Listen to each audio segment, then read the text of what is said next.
Banyak ibu rumah tangga merasa sudah menabung emas, tapi tanpa sadar justru melakukan kesalahan yang bikin tabungannya tidak pernah bertambah.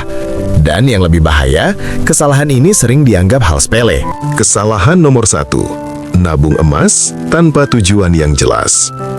Ini kesalahan paling awal dan paling sering dianggap sepele.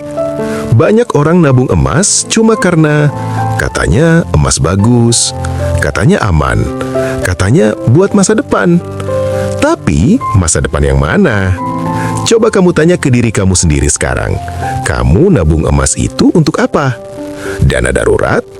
Biaya sekolah anak? Persiapan pensiun? Atau cuma ikut-ikutan? Masalahnya, kalau nggak ada tujuan yang jelas, kamu juga nggak punya arah. Akibatnya, kamu nabung nggak konsisten. Kamu gampang tergoda buat ambil. Dan kamu nggak punya target kapan harus selesai. Saya kasih contoh ya. Misalnya, kamu bilang, aku mau nabung emas buat dana pendidikan anak 5 tahun lagi. Nah, itu jelas.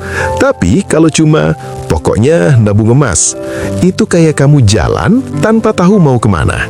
Dan ujung-ujungnya, capek di tengah jalan.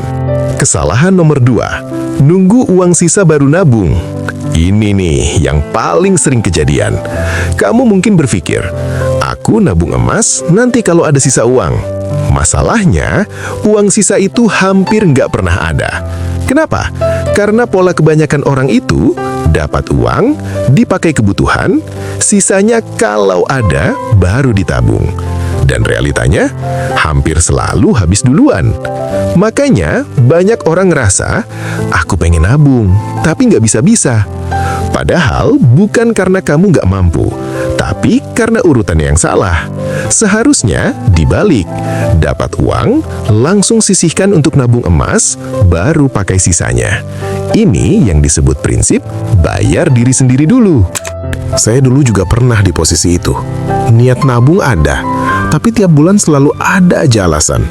Bulan ini banyak kebutuhan, nanti aja deh bulan depan. Lagi ada keperluan mendadak. Sampai akhirnya saya sadar, masalahnya bukan di penghasilan saya, tapi karena saya nggak pernah memprioritaskan nabung.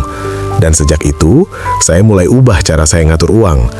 Kesalahan nomor 3, tidak konsisten. Ini yang paling bahaya. Nah, ini dia kesalahan yang paling sering bikin orang gagal di tengah jalan.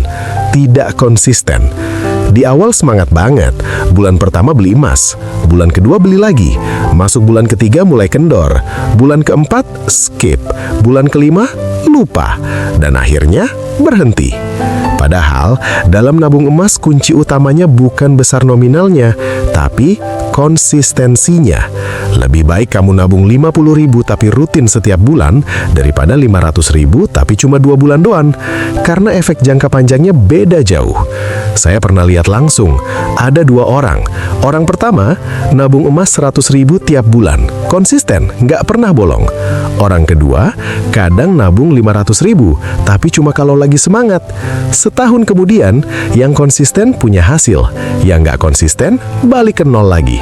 Dan yang menyedihkan, biasanya yang gagal itu bukan karena nggak mampu, tapi karena menyerah pelan-pelan.